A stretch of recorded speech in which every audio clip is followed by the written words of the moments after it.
चीन ने कैलाश पर्वत पर भेजे हेलीकॉप्टर, उसके बाद चाइना ने क्यों कर दिया सरेंडर? क्यों था कैलाश पर्वत पर जो चीन ने देखा सीक्रेट फाइल से हो गया बड़ा खुलासा? दोस्तों, आज जो खबर आप सुनने वाले हैं वो चीन की सबसे बड़ी बेइज्जती है। और ये बेइज्जती किसी मिसाइल ने नहीं कराई, किसी सेना ने नहीं कराई, ये बेइज्जती कराई खुद कैलाश पर्वत ने, महादेव के धाम ने। और इसीलिए चीन इस सच को इतिहास से मिटाना चाहता है, क्योंकि जब दुनिया के सामने उसकी ताकत की पोल खुलती है तो उसकी सारी धमकी हवा हो जाती है। जब चीन ने घमंड में आकर तय कर लिया कि वो कैलाश पर्वत का रहस्य तोड़ेगा और भारत की आस्था को मजाक बनाएगा, चीन के जनरल्स ने कहा ये कोई देवस्थान नहीं, सिर्फ पत्थर का ढेर है। और ये साबित करने के लिए उन्होंने भेजा अपना हैवी मिलिट्री हेलीकॉप्टर, तिब्बत की पतली हवा में चीनी मशीन, चीनी पायलट, चीनी अहंकार, सब कुछ लेकर वो निकले। बस एक मकसद था, कैलाश पर पहुंचना और हिंदुओं का घमंड तोड़ना। लेकिन जैसे ही वो हेलीकॉप्टर कैलाश के करीब पहुंचा, कहानी पलट गई। अचानक पायलट के रेडियो से आवाज निकली मेडे मेडे, क्योंकि कंपास घूमने लगा जैसे पंखा। नॉर्थ साउथ कुछ समझ नहीं आ रहा था। फ्यूल गेज कभी जीरो कभी फुल दिखा रहा था। रडार की स्क्रीन पर सिर्फ स्टैटिक था, जैसे किसी ने सिस्टम पर पर्दा डाल दिया हो।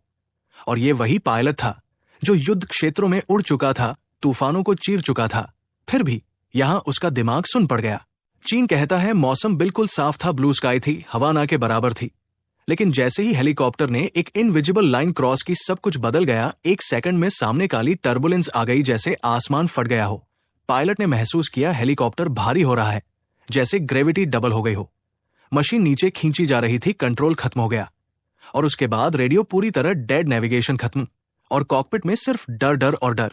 पायलट ने कोशिश की कि बस एक चक्कर लगाकर स्कैन कर लेंगे, लैंड नहीं करेंगे, लेकिन वो भी नहीं कर पाए, क्योंकि जो चीज वहां थी वो किसी देश की सेना नहीं थी, किसी मिसाइल का खतरा नहीं था। वो ऐसा दबाव था जो दिमाग को तोड़ देता है, जैसे कोई आवाज अंदर बोल रही हो, वापस लौट जा। और आखिरकार चीन का हेलीकॉप्टर वहां से भागा, इमरजेंसी लैंडिंग की। और जैसे ही दूर गया, आसमान फिर से साफ हो गया, जैसे कुछ हुआ ही नहीं। लेकिन चीन हार मानने वाला नहीं था, इसलिए रात में दूसरा मिशन शुरू हुआ। वैज्ञानिकों की टीम को भेजा गया कि पहाड़ में ड्रिल करो, सैंपल निकालो और साबित करो कि ये साधारण चट्टान है। वो लोग कुछ घंटे अंदर गए और जब वापस लौटे तो सबके होश उड़ गए। जो जवान वैज्ञानिक गए थे वो लौटे बूढ़ों की तरह, लंबे बाल, लंबी दाढ़ियां, ग्रे स्किन, झुर्रियां, जैसे उम्र 30 नहीं 70 हो गई हो। और ये सब एक रात में हुआ था। इसके बाद जो रिपोर्ट दबा दी गई वो और खतरनाक थी। कहा गया कि उनके शरीर के ऑर्गन्स फेल होने लगे कुछ ही महीनों में, जैसे उनकी जिंदगी तेज रफ्तार में खत्म हो रही हो। ये वही जगह थी जहां टाइम ही बदल गया। और यही बात चीन दुनिया को नहीं बताना चाहता, क्योंकि अगर सच सामने आ गया तो उसकी टेक्नोलॉजी, उसकी आर्मी, उसकी साइंस, सबकी हकीकत सामने आ जाएगी कि कुछ जगह ऐसी है जहां इंसान का घमंड खत्म हो जाता है। और इसी बीच रूस के एक वैज्ञानिक का नाम सामने आता है, जिसने कहा कैलाश कोई साधारण पर्वत नहीं, ये परफेक्ट पिरामिड जैसी शेप में है, कार्डिनल पॉइंट्स पर सेट है, जैसे किसी ने डिजाइन करके बनाया हो। उसने दावा किया कि ये एक एनर्जी सिस्टम है जो दुनिया के दूसरे पावर सेंटर से जुड़ा है। और यहां समय के साथ खेल होता है, इसलिए जो लोग अंदर जाते हैं वो पल भर में बूढ़े हो जाते हैं, क्योंकि वो किसी ऐसे फील्ड में घुस जाते हैं जो इंसानी फिजिक्स से बाहर है। 2002 में जब ये ऑपरेशन हुआ तब कहा यह भी गया कि कैलाश अंदर से खाली है, जैसे कोई विशाल मशीन भीतर चल रही हो। और वहां एक लगातार हमिंग साउंड आती है, एक गहरी कंपन जैसी आवाज जो कभी बंद नहीं होती।